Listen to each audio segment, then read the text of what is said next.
Maybe we should... Put the dice away before I take them away.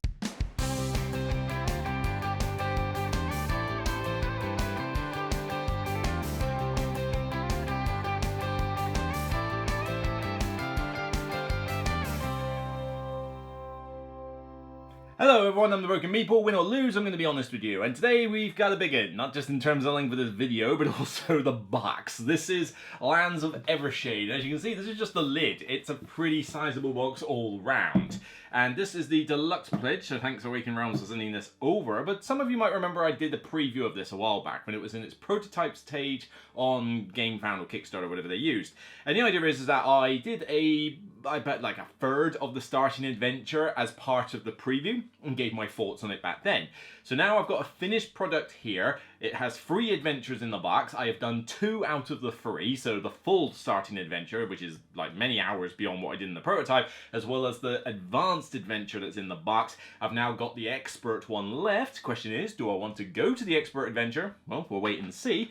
And now I can give you kind of an overview of the game, give you my thoughts, how it's felt playing it from a true solo perspective. You can play this true solo, you can play multi-handed, you can play in a group. I have gone through this as the rules state, true solo mode, and there are certainly pros and cons to doing it that way, but that is for me to tell you. So it's going to be quite a lengthy video. There's a lot to get on with, and why don't we just crack on? Wingus, Dingus, listen up. So Lands of Evershade at its core is essentially kind of like a pseudo D&D RPG game. You will create a character from scratch or take one of the pre-gen ones, and since I clear all my riches and money off this one, you effectively end up with a board where you can put your counters and your various skill tokens and items and things like that. And from game to game, you'll be able to keep these in a nice kind of protective layer so that you can basically save between missions and they won't all fall out of the place. But the idea is that you will play through a set scenario adventure. So here's one, for example. This is the advanced one, Ashes of Heavens. Comes in a little box, and it may not seem like much, but that's because the game box has all the core equipment in it. Yeah, there's quite a bit in here. And the idea is that this basically contains what you need for the adventure, which is typically by means of various sheets. So if I move, it's a bit of a mess because I've been playing it like all like the last couple of weeks here. But basically they come in these various sheets. I'm going to try not to show too many for spoiler reasons. But the idea is that these sheets will be like maps that you get to navigate and combat scenarios where you get to put your miniatures on and, you know, battle a boss or battle various types of enemies and such. And like every other RPG, you will level up over time, gain new items, go through the story, progress your character, meet new people, and of course try to complete the adventure without getting killed. So the main premise is that to begin with, you can take a pre-gen character or you can generate one yourself, and via this big player's handbook. If you're a D&D player, you'll be certainly familiar with this kind of thing. When will young people learn that Dungeons and Dragons won't make you cool? And through this player's handbook, you will basically find out about the different paths you can be, the different races, character backgrounds, some of the lore of the game, how you can level up, different people that you can take with you on your thing, what type of sort of factions that you can go with, all sorts. It's a pretty comprehensive guide, as you can see. And the idea, and then once you've got your adventure going, you start off with the handbook for the adventure itself. This contains all the different story paragraphs. So a bit like ISS Vanguard and Tainted Grail and the other stuff that they've done. Basically, this is your story. You'll start at the beginning, it will tell you where to go, much like a Fighting Fantasy Choose Your Own Adventure style book. But it will be governed by those sheets. So, let me just take one. No, this isn't really going to reveal much. A hideout. Here we go. So, you might have a map like this which has a grid reference and it's a combat scenario. But then you might also have another sheet which is like a map of a city, and it will tell you to place your little quest marker on it. And this will basically be moved around the sheet, and it will have different story paragraphs that you can read, different places that you can go to. It's like, let's move over to the market. Right, what do we do in the market? Read paragraph 745, go through, do skill checks with dice. You've seen this kind of thing before. It's definitely familiar territory. So the game is kind of 2 phases. First, you've got exploration. So exploration is when it gives you a sheet where there's basically like a map of an area, and you move around doing things, as I mentioned. This is more of a story-based part of the game because you're doing skill checks, you're reading paragraphs, you're going through the story, but there's no combat at this point. You're not really doing a lot with your sheet or anything like that. And, the map might be basically encompassing a whole act. The adventure is broken down into chapters and acts. But occasionally, you'll have to do a fight. And you don't have to do every fight. Some fights are unavoidable, but some of them are avoidable, or different branching paths will lead you into different fights.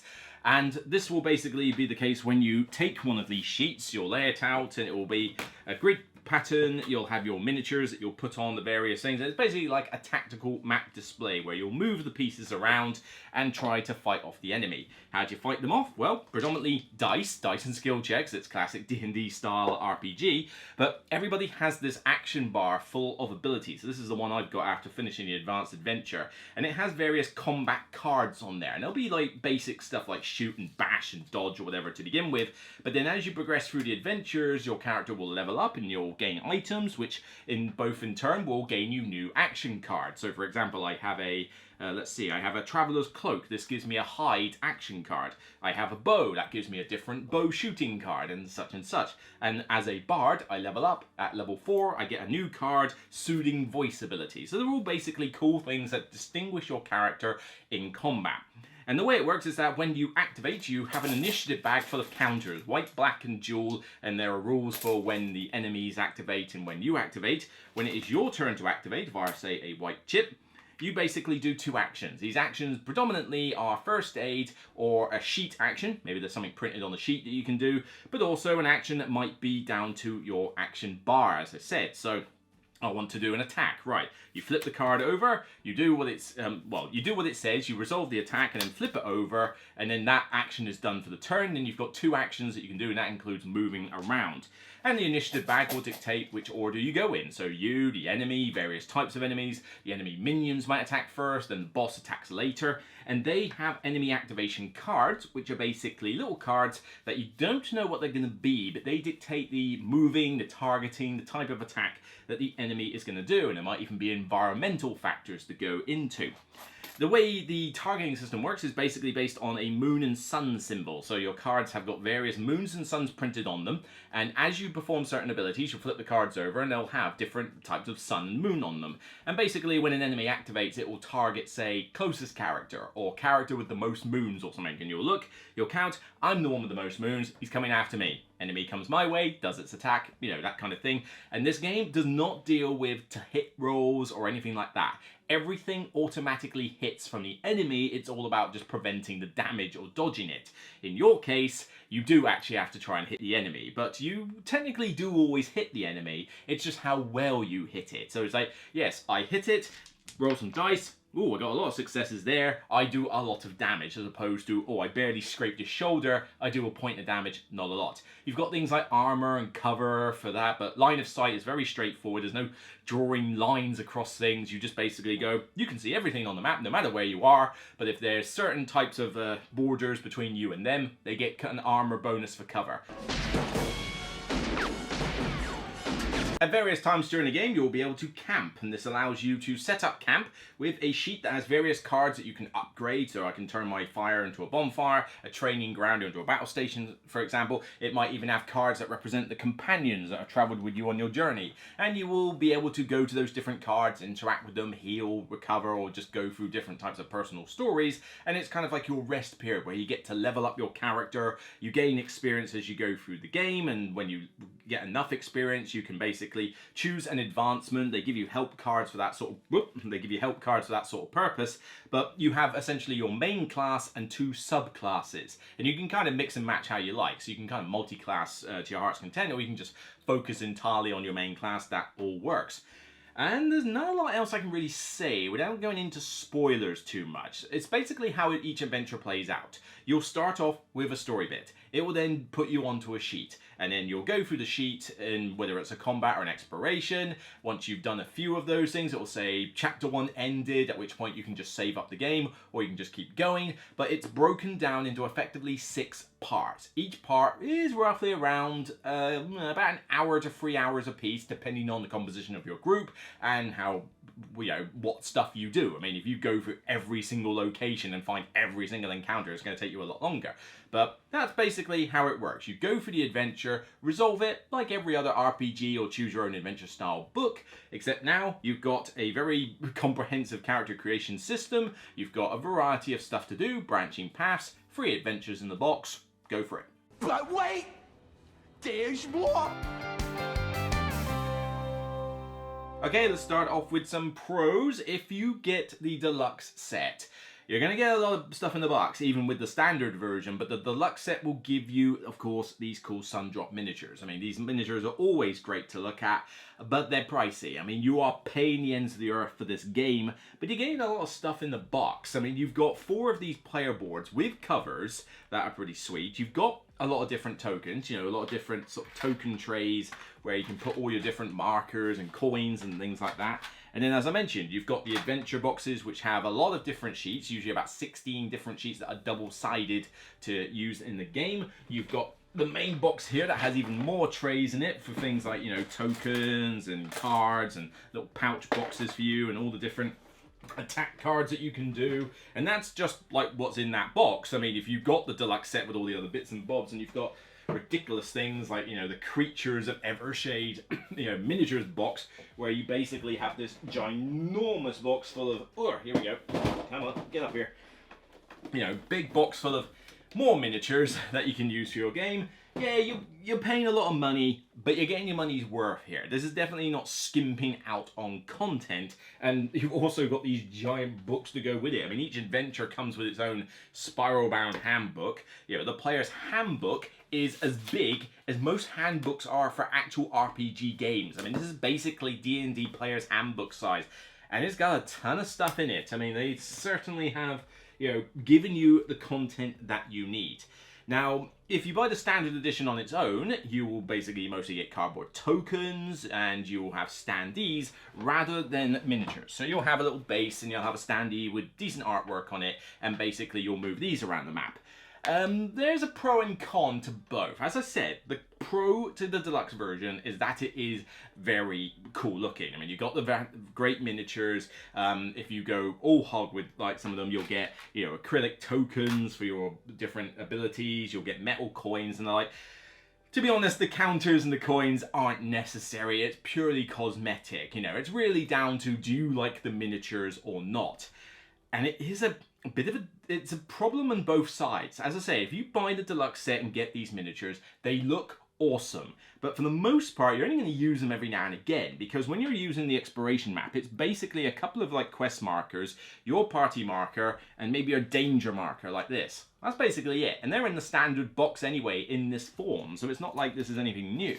It's only when you go into combat that you actually need the miniatures and stuff. But then the combats only last so long, you might only have a few miniatures, so you've got this like impressive, you know, like, you know, boss-looking creature here, for example, and it might only be there for like an hour while you're doing that particular mission, and you never see it again. And then you put it back in the box for life. So is it worth it for that kind of thing? That's up to you, for the money. But they do look cool. So you might think, okay, what about the standees? But the standees also have a problem. Yes, it's cheap. Yes, they got good artwork, so that's a good thing. You can do it nicely and it'll work. But as you can see from the photos here, not spoiling too much here, but this is a scenario combat that I came across. And I decided to play the combat twice over, utilizing the deluxe pieces and the standard pieces. And as you can see, yeah. Okay, there's a little bit of a line of sight issue with using the standard pieces. The miniatures are generally smaller than what the standee is with its base, so they are a bit better size-wise. Even the large creatures are better in that regard. The problem with the standees, though, is that when you get a bunch of them together, you can't see jack of what the hell's on the board. Even with the miniatures, you might have to lift up a model every now and again in order to see, oh wait, that's got a mark on it, oh that's where the triangle is, where I've got to move there, and such. But if you're on a cluttered map with a bunch of these standees, you cannot see jack, and that is a little bit of an annoyance. So it's a hindrance that you're going to have to put up with occasionally. I mean, most combats don't give you a smorgasbord of enemies, so this is a bit of a more of an extreme scenario, but still it can happen, and you're going to have to weigh up that, you know, slight nuisance of having to deal with this issue with the standard edition versus the cost of getting the deluxe edition. So pros and cons to both. It's really down to your wallet and, you know, what you want in terms of functionality. It is just that the luxury edition has so much more eagle. It saddens me to think of you missing out. Now, with every story-based game, and campaign game and the like, it's gotta have a good theme, it's gotta have a good story, good narrative, good writing, etc. Because if it fails on that mark, then, well, your whole game just fails. Thankfully, Lands of Evershade has done a great job on this front. I mean, the stories are really good. I've played through the starting adventure and the advanced adventure. Both are really good. I would say the advanced adventure has been the better of the two so far, easily. I don't think it's a competition on that regard. I think it just, you know, the advanced adventure was a really nice one, I thought. And there's a lot of story in there. I mean, with the, you know, handbooks, as I mentioned, the Spiral Handbook, you can use the narration app if you want, if you don't like loads of reading, but there's a decent amount of paragraphs in here for each adventure and a lot of story to read. This isn't quite Tainted Grail levels of reading. Tainted Grail had like crazy levels of lore, but in terms of the quality of the writing, it's kind of on par with Tainted Grail, maybe slightly below Tainted Grail. It's very difficult to beat that one in terms of its world building and the amount of lore that's in there, and that was definitely a more comprehensive game, I think, than this one.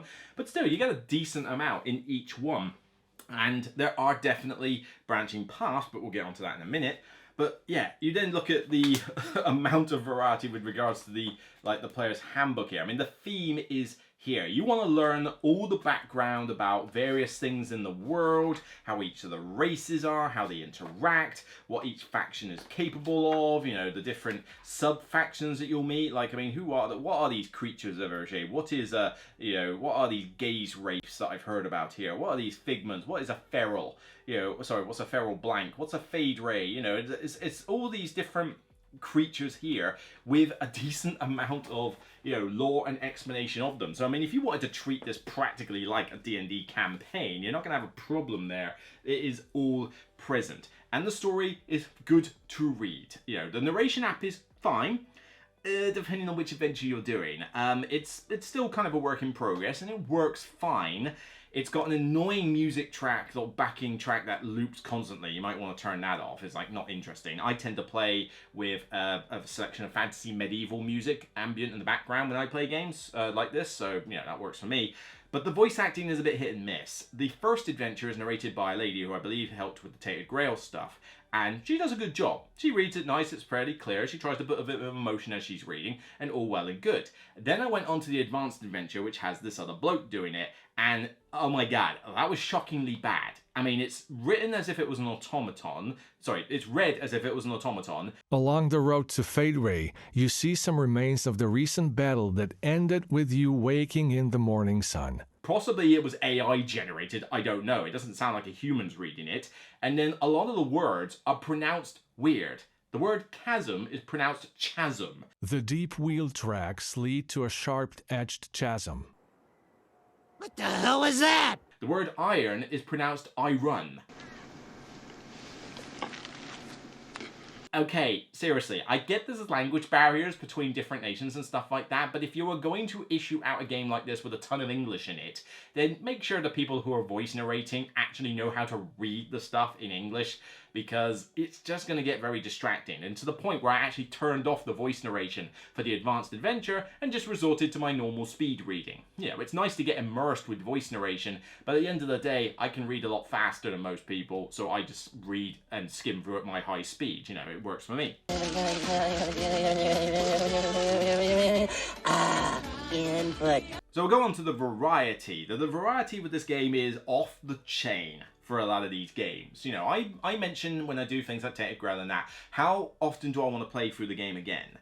And also, like, how many different ways can I approach the game? Tainted Grail had quite a few different paths that you could take, but, you know, you were still kind of geared into a couple of areas, and certain other ones tend to be fairly pigeonholed. You know, there's like, right, it's going to be one, maybe two paths, but at the end of the day, you are really gunning down this area, and you're going to see most of the same stuff again. This one does a very good job. Not like a flawless job. You can't make it, like, infinitely replayable. But it does a damn good job at making it so that you're tempted to go through it again with different people and see what you missed. Because there's a lot of different paths, or even little subtle things that you can miss. Yes, there's an overarching plot, but you can still approach that plot from different ways, different styles. Like, am I going to be like an evil combat-focused group? Fine, I'm going to pick a fight with everything I see and just kill everything. You know, great, I'll be a mean guy. You know, it's like, oh, I could save these people from being trampled as we're trying to get out of a big situation, but you know what? Screw it. I'm here for my own thing. Boop, boop, boop. I missed the part where that's my problem. You know, and you'll suffer the repercussions of that, I guess. But you can also play it as a goody two-shoes, fairly diplomatic, you know, not too great at combat. You're going to have a harder time in certain combats if you do that, as I found out for a good half of this playthrough. But, you know, playing a bard with a druid companion was like, okay, I'm not particularly good at combat here. This might take some building up. I'm pretty good at combat now, but it took a while. And, you know, so you can approach it from different ways. And not every single combat is going to happen. You know, the branching path, particularly with the exploration maps, are particularly varied. I mean, in the Advanced Adventure, for example, you know, you go around a city area, okay? You go around a city area, so you can go to different places. But depending where you go, and at what time, different things could and could not happen. And depending on how far you want to progress with something, will mean that you know, get into something. Now, you've only got so much time to do these things, so it's not like you can do everything in the game. Well, to some extent. If you're built up pretty well, you actually might be able to do quite a bit of it. But, for example, it's like, there's a bit of a problem here with these people, and they're not too happy with the way things are run and stuff. Right, let's go speak to the guy who way things are run. And it's like, well, did I convince him to change his ways? Did I just say, you know what, screw those people, I'll give you some money and I'll keep stum, you know, whatever? Or am I like, no, you treat these people right. Oh, well, that triggered a combat. You know, you could have just avoided the combat entirely, but nope, there's a sheet in the adventure. You've got to go fight this guy now. Okay, well, fair enough, let's go fight him, and they'll have a different resolution there. There's a lot of different ways that you can progress, and they can lead to some fundamentally different outcomes. Even the starting adventure's got a fair amount of that. Multiple ways you can just do the first initial pursuit part of the campaign. You know, he's like, you got to pursue this guy. Okay, well, how do we do it? Well, we could go this way. We could get to the gate and cut him off. We could just tackle him off on the way there. You know, why not? You know, all sort of different ways. Even at the very end, it's like, okay, right, we got to confront the main bad guy. Right, well, if we do it this way, this will happen. If we do it this way, this scenario happens. And if we do it this way, we just fight right now. It's a lot of different ways it can go. And it's not that every single chapter and act is that varied. You're going to have, it's kind of like an hourglass type thing. You know, occasionally it's going to start off varied and, well, it's going to start off varied, and then you get a little bit where it's pigeonholed, and then it's going to go varied again, and then, you know, it will basically go like that constantly. There's going to be bits that are more expansive than others, because obviously there's a main plot, and you have to go through said plot. But still, there's a lot of different ways, and that's just playing the game.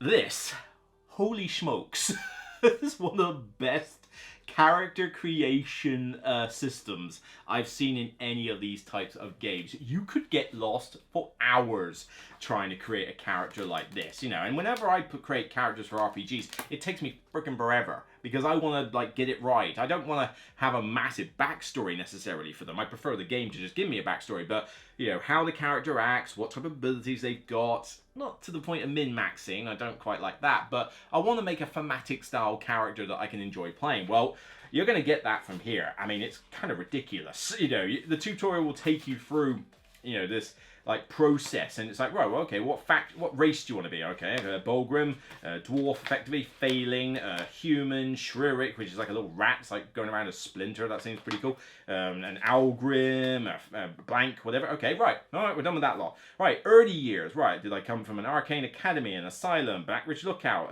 Fadeborn, Farmstead, Street Urchin, Travelling Show, which I think is the one I picked for my bard. Okay, great. Now, what your profession you want to be? Okay, barbarian, bard, custodian, druid, executor, fighter, hunter, life shaper, mage. Oh no, I've gone cross-eyed. And that's just like basic factions. I mean, okay, I was a bard, right? This is the bard character I've taken. Do I want to play entertainer, trickster, or lorekeeper? Each one has different starting setups, different stats that they favor. I mean, just because you're a bard, you might think, right, you got to go heavy charisma because that's a typical bard, isn't it? A stereotype. Not really. I mean, I think I took the entertainer route, so I did have a charisma in it. I went for a high charisma bard, but I could be a trickster. It ups your agility instead, and you start with a smoke bomb instead of a throwing dagger. You could be a lore keeper, so you're actually better at intelligence than you, and you have a book of sagas and stuff. Okay, so that's for a bard, all right? Okay, let's go for a hunter. Okay, so hunter, you think agility, so it's all agility, bows and arrows. Well, you could be an archer for agility, you could be a tracker for intelligence, you could be a beast slayer and go at it hand to hand with strength. Life shapers, mages, I mean, mage, conjurer, advisor, rune carver, Omu priest, okay, priest, what's this, a hermit, god seeker, or justicar, or whatever, you know what I mean, I can't pronounce it very well. Scoundrel, thief, spy, or con artist. Okay, right, we're done with all that now. Okay, moving on. Companions. Jesus Christ! It's like, there's so much in here. Now you can simplify the process and just go to chapter 8 where it's got pre-gen characters. So you pick, like, you know, Uriel, the Arbiter Moonshield, or, you know, Kaider, the Archer Hunter, Mala, the Advisor Mage, or something. But there's only so many of these pre-generated characters, and that's where the variety is lacking a little bit. But honestly, only use the pre-gen characters if you've got somebody who doesn't like character creation, or you really want to get stuck in quick, because honestly you will just have a blast creating your character through this system, and it is so much more rewarding to do it. After that, you've got things on how to level up, the Traveler's Guide to Evershade. It's insane. I mean, the variety in this game is some of the best I have seen. Tainted Grail didn't even have this much variety. You were pretty much a combat character or a diplomacy character, and even then, you pretty much had to go full combat to survive in that game. The sequel did do better at that regard, but still, combat was kind of the way it is. Here, you really do have a lot of different options. I mean, I am so good in the exploration phases, it's unreal, with a high charisma and, you know, decent intelligence partner and that. But in combat, I wasn't particularly high damage, so I had problems there. But with now a high agility and some new abilities, I'm actually a marksman with a bow. I've got a poison, like, you know, tail from a creature or something that I use, and every time I stab somebody with that, I get a massive buff for poison. It's, you know, I've managed to create a pretty good combat character eventually. But you have strengths and weaknesses, and I've really munchkined agility and charisma and got next to no strength and no intelligence whatsoever. I'm using my partners to deal with intelligence front, but strength is just something I accept I'm weak on, you know. So you really just can create what you want to do. This is about as close to an RPG, proper tabletop RPG, as you're going to get in a box. Holy shit. Hey, Mikey, I think he likes it. And the scenarios are going to take you a while as well. I mean, phew, you've got, like, acts that can take anywhere between 1 to 4 hours to complete. And it does warn you before you start each act how long it should take, but which is good because it kind of gives you an idea of whether you should save up at that point. But it puts it into nice little bite-sized pieces so that you can do an act on one night, back it away, save it up, and then when you go to the next game night, you should have enough time to get through that next act, finish it, and then save up again. But it does vary a bit more when you play it solo, because this is on the basis that you've got people discussing things, multiple people in combat, everybody listening to the story, you know, innately and stuff. It's going to take longer in multiplayer.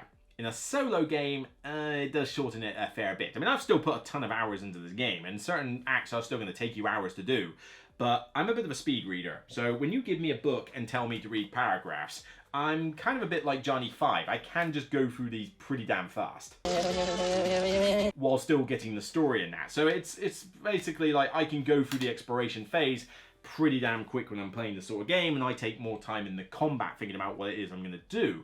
But certain decisions that you make are certainly going to lengthen or shorten an act. You know, you might have an act that takes 4 hours because you decided to go into every single combat the act could offer you. But then I've also had times where an act has taken me like 20 minutes. You know, it's like, right, this act should take you anywhere between 1.5 to 2.5 hours, depending on your choices. 25 minutes later, you've completed the act. Oh, right, okay. Because I had to I basically went in one way, and in order to get out, I just thought, well, why don't I just go back the way I came? Oh, that was easy. Okay, fine. It's gonna be super easy, barely an inconvenience. It does mean that when you play the solo, the time length it takes to do various acts does jump up and down quite a bit. A little bit ridiculous at times. So, yeah, when it says it's going to take 1.5 to 4 hours or whatever, you know, for an act, you're going to need to scale that down a little bit for solo. This is why Superman works alone. So we got to get into some cons of the game, and I've mentioned the occasional blemishes here in the good section. You know, there are, like, you know, bits and bobs there. In terms of the production quality, as I mentioned, you know, I've mentioned blemishes with using a lot of standees on the map, and, you know, there is a lot of components, some of which are better than others. You know, you don't need, there's quite a hefty amount of setup, because you've got to pull stuff out, you've got to get the books, you've got to get the sheets out, find your character, get that out. So there's a reasonable amount to set up, and certainly, as you can tell, a lot of the time it's going to take me to put this away when I'm done with the game for good. So there's definitely that aspect. some bits that do annoy me, like this camp sheet. This camp sheet, I think, is borrowing from the ISS Vanguard thing, where basically it's got a backdrop and you've got the cards that you slot in here. However, I'm being very careful with this because... Oh, they're already trying to slide out. Yeah, I mean, they're not very tight. These are very loose pockets, and that means the cards just slide out the second you put this vertical. So the camp sheet is kind of more annoying than it is anything else. You know, I'm surprised they didn't make it a lot more tighter so that you could tuck the card in and it stayed in there no matter what you did with the sheet. That just feels a little bit flimsy. But, you know, there are blemishes like that here and there with the production. But the biggest thing that I do have to go into is, and I hate to say this, it's getting to the point where it's practically its own meme, or you could name the issue after Awakened Realms. The game suffers from some Kickstarter-itis, it suffers from some Awakened Realm-itis, you know, whatever you want to call it.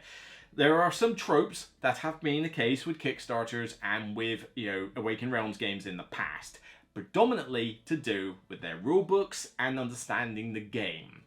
This one, unfortunately, also goes down that path. Now, it's not to say that the game is unplayable when you get out of the box, it really is not, but the game has a tutorial system that you can go through. You effectively start off with the handbook, and it will take you through the character creation process, and it does that brilliantly, okay? That's not a problem. And then when you go into the adventure, there'll be a case where it says tutorial, and it will teach you a bit more about what it is you're doing as you're making a choice for part of the exploration. The tutorial itself is fine. It works nicely. It gets you stuck in nice and quick. What it doesn't do is teach you a good chunk of what you actually need to know in order to play the wretched game. You really do need to absorb a decent amount of this rulebook. And the rulebook's not huge, you know, and it's, you know, you've got a very detailed combat example at the back of the book, so you should really be au fait with combat by the time you read this. But there's a decent amount of text to get through. Not a huge amount of pictorial representation with some of these, you know, I really think there should have been more, but there is a decent amount to absorb here, which the tutorial doesn't go through.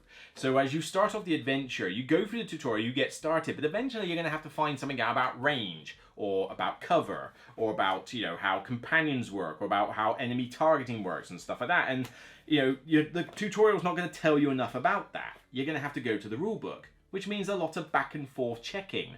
And it means that if you go through the tutorial as it's written and just stick to that kind of approach, you miss a lot of rules out. I was missing a lot in the first couple of chapters of this game. I didn't realize that, you know, certain things had to be done, or like, oh, right, is that how the rule works? Oh, okay, right. And, you know, for all of us, and this is including me, Paul Grogan, Mark Dainty, who's done a video as well, you know, and, you know, various other people who have done videos on this game, okay, there was a thing about, oh, the items actually give you more skill cards to put on your taskbar and that. It's not clear from the items that that's what you do. It's not made clear in the tutorial that's what you're meant to do. It's basically just glossed over in the rulebook. And if you miss it, you could be missing out on a chunk of stuff in the game just because it's not spelled out to you. And that's the biggest issue. Because even if you decide, right, I'm going to read the rulebook. Right, we'll go through the tutorial, yes, but I'm going to read and absorb this rulebook in advance before we start playing. Honestly, I actually think that might be the best way to do it, because in hindsight, I wish I'd read this wretched rulebook beforehand. But even then, in certain cases, it does seem to gloss over certain explanations a little bit too loosey-goosey. It tells you about it, but it doesn't give you enough detail, and so you might miss very key rules quite easily. Not to mention, I'm sure this is going to generate a massive FAQ list, because there's going to be interactions with cards and maps and certain elements where it doesn't quite make sense. And the biggest offender of that is what I have to contend with, because I'm playing this true solo, companions. You can have a companion in your group depending on your party size normally, that's fine. But as a solo player, I have a partner companion, which is basically an upgraded companion, which is pseudo like having another player character, just not quite as much overhead, and a normal companion. I took a pet. I took a winged kitty. A cute little kitty. Oh, he sounds dreamy. The rules for companions and how they interact with other elements of the game are really loosey-goosey in here. I mean, the amount of rulebook checking I have had to do constantly trying to figure out if the companion works with this aspect of the game in the same way it would work with this. How can they support? How can they do this? How can they contribute their keywords? Am I rolling on behalf of them, on behalf of me? Can I use my keyword with their? It's like, Oh boy, yeah, the rules and companions are really not particularly well written in this book, and it did cause me a lot of annoyances trying to get the hang of how it does. Now, when you play a co-op game or a solo game, you eventually just come up with your own interpretation and then just play the game as it is, you know, and you should be fine. But yeah, you're probably going to want to check Board Game Geek for some FAQs, or certainly I think you're just going to need to sit down, read this rulebook, and absorb it. There have been worse, okay? The rulebook for, you know, Tainted Grail was far from perfect in the first edition. I would certainly remember, what was it? Everfields. You remember that? That slight disaster. Such a great premise, such a great look. Unfortunately, the fiddly rules and the backtracking and the progression and the grinding just completely killed that game for me. And the rulebook in Everfields was terrible as well. It was another thing. I don't know what it is. Awakened Realms just need to really get some better editors with their rulebooks. Somebody needs to come in from outside their company and really go to town on the rulebook, and whatever they say that the rulebook needs improving on, they need to implement it, because this is always a hindrance with a lot of their games. That being said, it's not a deal breaker. You know, you will be able to get into the game fine via the tutorial. You're just going to have to accept that there's going to be a bit of rulebook checking now and again as you get used to it, unless you want to put in the effort to learn it up front, which I kind of recommend you do. I think it would just make things a bit easier.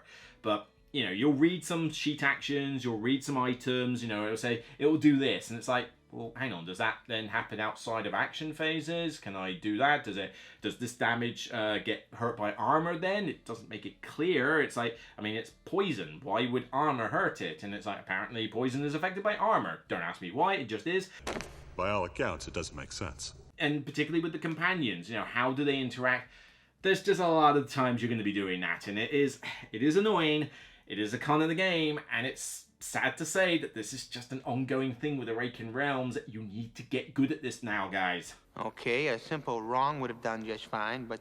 Now, the combat with these sheets, you know, that you can only get so much space on these, so they are quite close quarters in terms of the combat. And the combat is a little hit and miss in that regard, where similar problem to what I had with Too Many Bones. You remember that game from Chip Theory Games? That game basically had this 4x4 grid of a tactical map for every encounter you had, and it was basically pointless having the map because everything could reach you in a turn. There was no room for maneuverability, so there was no sense of tactical combat in that game whatsoever. It was just basically a rugby scrum of like, right, everybody go, stab, stab. You know, that was basically what what Too Many Bones was, right? I beg to differ, sir. Here, there's an element of that, but it's not as bad. There is some room to move around the map and keep out of range of certain things. The only slight issue with that is that some of the abilities that the enemy has just has unlimited range. You know, occasionally there will be a goon that has to move 3 spaces and hopefully get you in melee. Maybe the boss will even try to approach you and get you in melee and you just happen to be out of range. Fantastic. But there are times when it decides it's going to shoot somebody or it's going to do some spell attack, and it doesn't matter where you are on the map, it's going to see you regardless, so the range is kind of like undermined at times. And it can feel a little bit frustrating with that regard. I found that more of an issue in the starting adventure than I did the advanced adventure. In fact, there was just a few things I think the advanced adventure just improved on with the starting adventure. Not that the starting adventure's bad, you know, it's really good, all right, trust me, but the advanced adventure just felt like a step up. You know, it wasn't a perfect adventure. There's still 1 or 2 blemishes here and there, but for the most part, it felt like it evolved what the starting one did, you know, and so, you know, the expert one could be pretty good on top of that, but it does obviously scale up in difficulty, but then your character can progress from one to the other, so it should have already leveled up to an extent. But the combat is a decent amount of fun, eventually.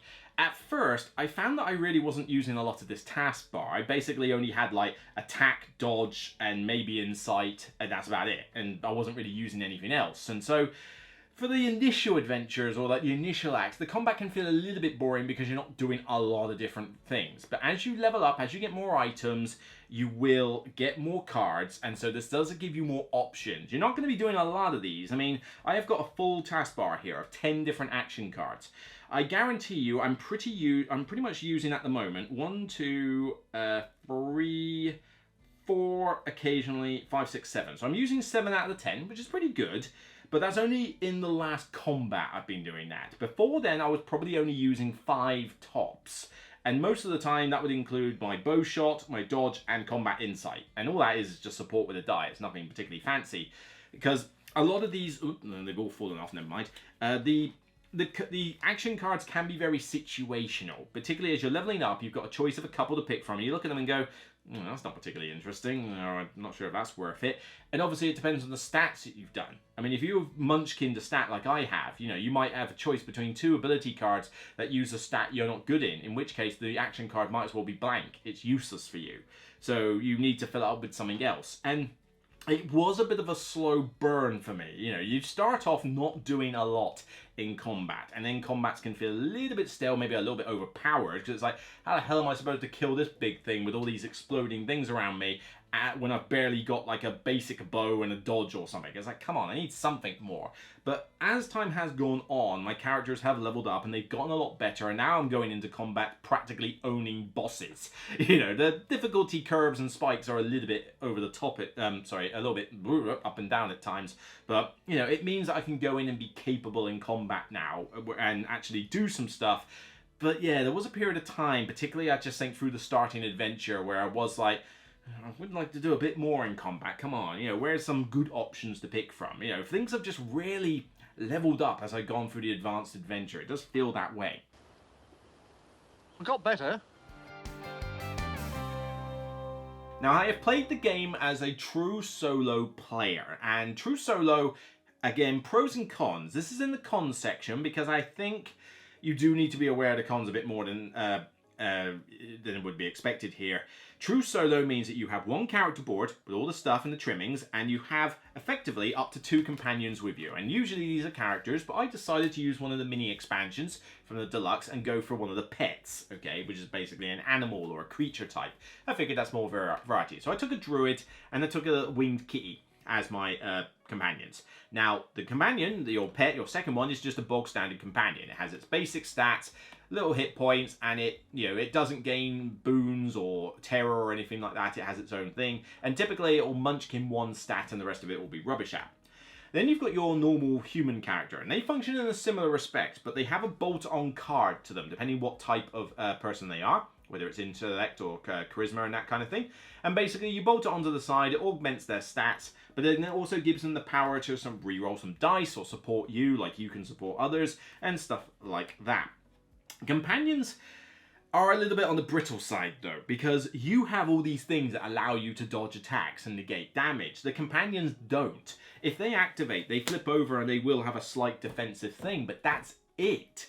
That's the only way they can defend. If they get mobbed before they get a chance to activate, they just get absolutely pwned. And they don't have a lot of hit points. I mean, 8 hit points and 10 hit points. And that's also, yeah, they got 10 hit points apiece here, but that's because they're at their max level. They start off at only like 6. It's not particularly great. And so companions can either be fundamentally fantastic or they can be dumb as bricks and useless as bricks. It really does seem to vary. Whereas your character is a lot more survivable, a lot more varied as to what it can do. And there is less overhead using a partner, but with all the different rules that you've got to learn with how companions work, and the fact that they are very brittle and very fragile, I mean, Mark Dainty played this two-handed.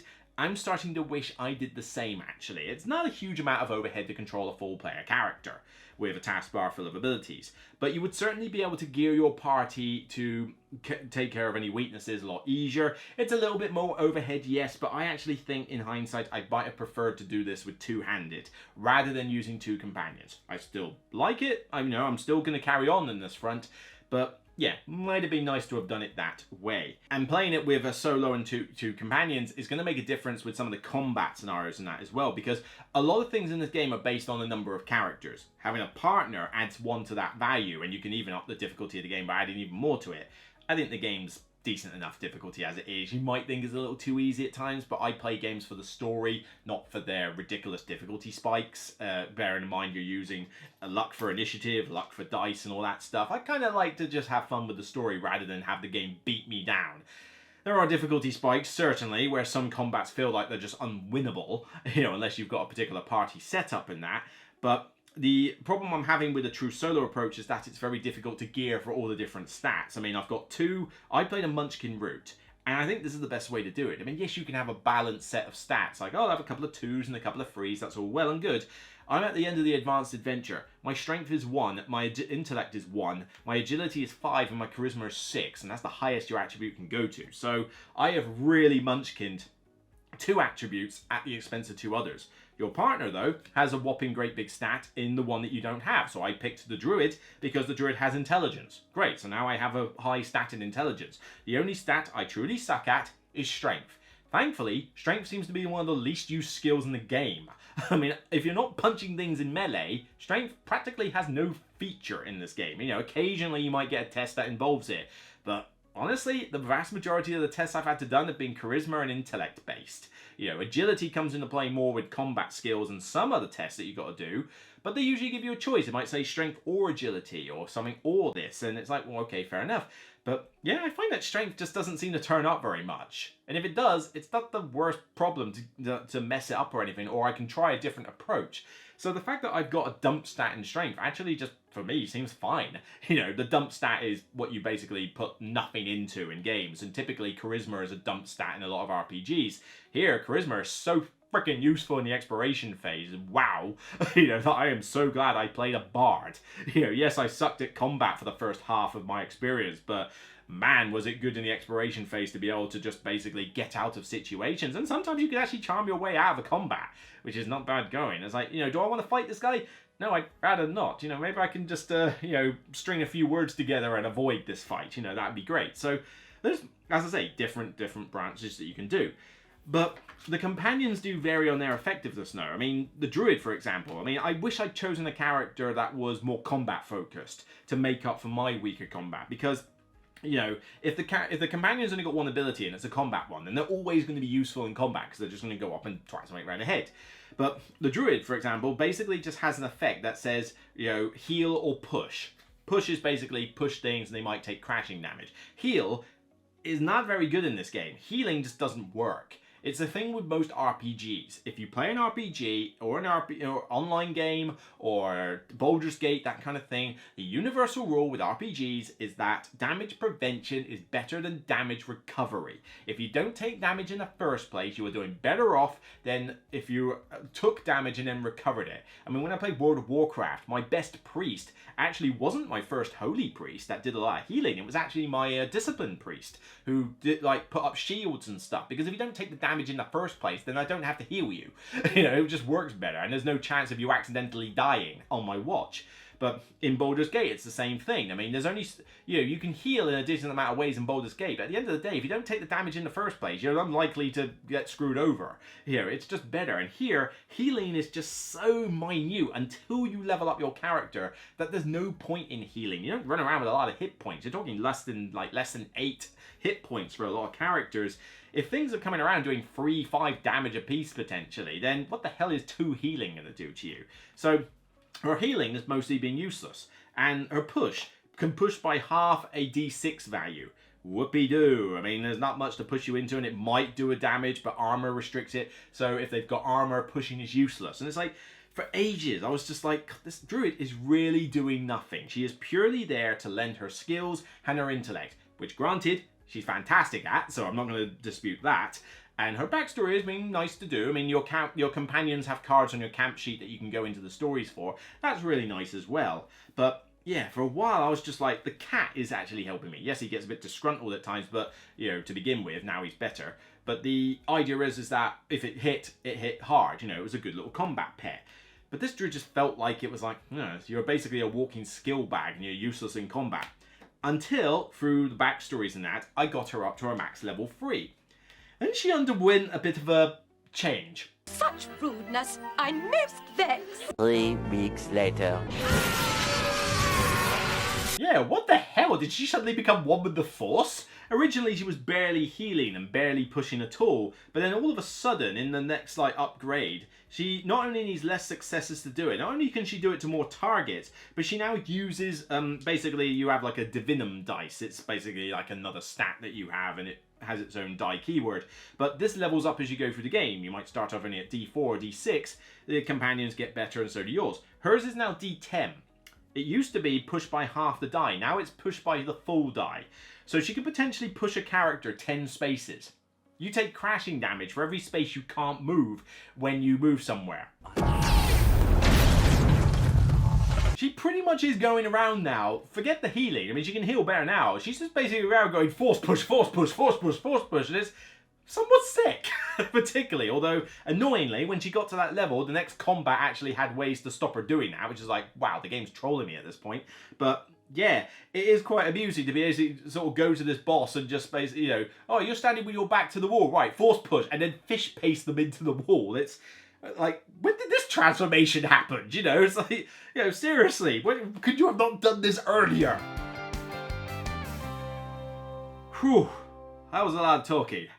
There's a lot to get through. I am hot, you know, it's a long video, throat's going, but, you know, you could do a deep dive analysis into everything into this game, and even with avoiding spoilers, there's a ton to go into, and I might not have even covered every last little element. You know, there's a lot of little things in this game. But is it overall a good experience? Yes.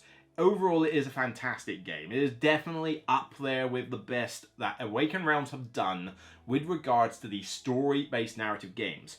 Do I like it as much as Tainted Grail? Hard to say. Tainted Grail has the better world. It has a better world-building system in it. That being said, you know, part of that is because it's much more dark and gritty, which I really do like dark and gritty worlds and stuff like that. But I just think Tainted Grail is a very cool, unique concept. That's not to say that the world building in this isn't great either. It's just, I think I prefer Tainted Grail's one. Where this one overtakes stuff like Tainted Grail, though, is the simplicity of the actions and stuff that you're doing. The coolness of the taskbar, which eventually does come into its own. It's just a bit of a slow burn, as I found out, you know, admittedly. And also just the sheer variety in the way that you can build your characters and how you can progress through the stories. You know, even though it doesn't have quite as extensive a big story booklet as Tainted Grail would, I still feel that there's still a lot of different ways I can approach each scenario to where I feel you could play this a good 2, maybe 3 times over. 3 times might be, well, 3 times possibly, although you would have to play very differently, I think. But certainly you could easily play through all these adventures twice and get a pretty different experience in full each time, easily. And each of these scenarios is not exactly short, so yeah, it's going to be quite an extensive amount of time that you spend. But it's really immersive, it's really well thought out, there's a lot of variety, it's a good story, you have good individual stories in that, and as it's gone on, it's gotten better. You know, I do think the starting adventure is solid, like I would give that, say, a 7-8 out of 10, but then when you get into the advanced adventure, it definitely kicks up to a 9. You know, it really is an improvement, and I look forward to see if the expert scenario can make even better on that. You know, will it evolve it even further? But you still have some of those Awakened Realms tropes, and most of it stems from a few blemishes with production quality here and there, like the camp sheet and stuff like that. But for the most part, it's the rulebook and the FAQ moments and the fact that as good as the tutorial is, it's not as comprehensive as what you need from just absorbing the rulebook. And the rulebook is just a bit too loosey-goosey in places, hence generating a lot of FAQ moments and rulebook checking. Seriously, I mean, the Deluxe Pledge, I would have been happy if they'd just given me the standard edition of this, frankly. You know, I don't think you need to splash out on the Deluxe version. You know, if you want to use the miniatures rather than the standees, that is the only reason you buy Deluxe. Forget about acrylic tokens that you pop into your board every now and again and take off.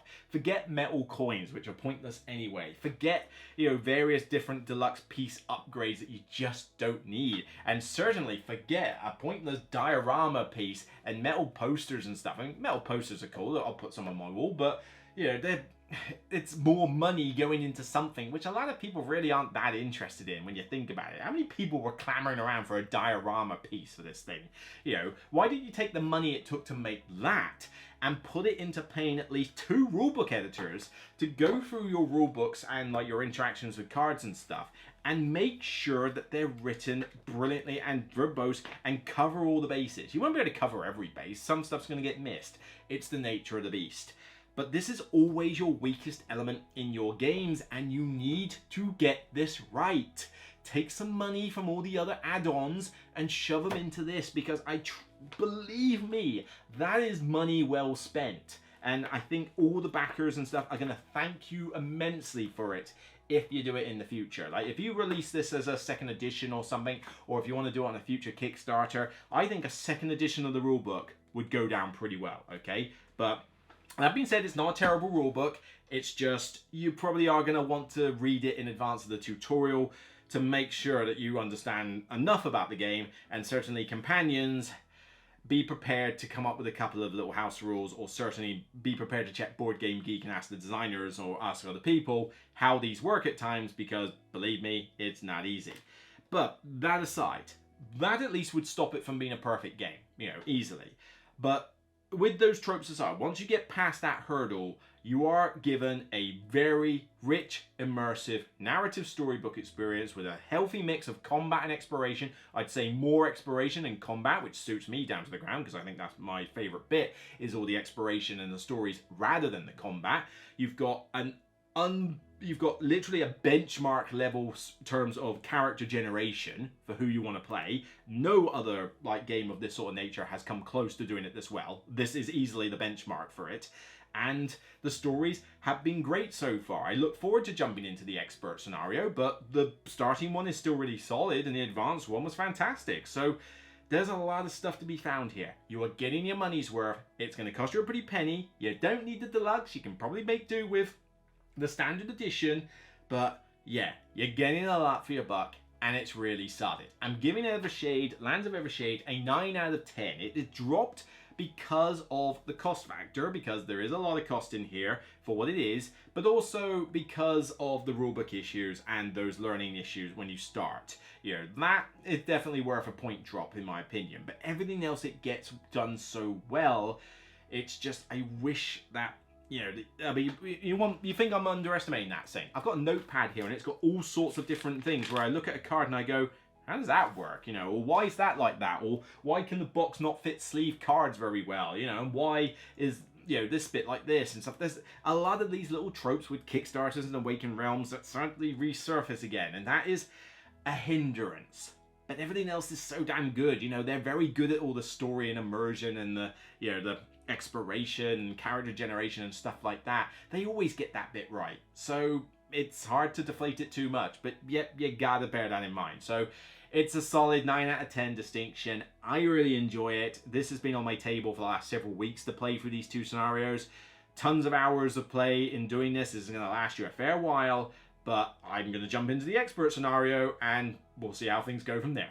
So that's it for me on this episode of The Broken Meeple. If you like what you see, then please thumb it up on YouTube and thumb it up on Board Game Geek when it goes live on the page. Check out the rest of my content, but of course check out other people's content on this as well. Paul Gergen's done a lot of decent tutorials and playthroughs on this. Mark Dainty has done an unboxing and a big video reviewing his experience as a two-handed solo player, so by all means check that. Buddy over at Easy Board Games has done some tutorial stuff in order to showcase some of the rules in that. So there's some good stuff out for it, and I urge you to check out their content as well. But let me know your thoughts on the game. Have you played this? Have you got thoughts good and bad about it? Do not spoil in the comments. We don't want spoilers. I mean, I have tried to keep this very minor spoilerisk, if at most.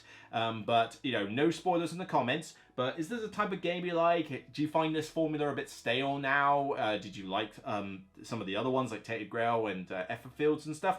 Let me know your thoughts, and by all means ask a few questions if you need to know more. So that's it for me. Remember, it's only a game, and I'll see you on the next Broken Meeple video. Take care, guys. Whew, we're done.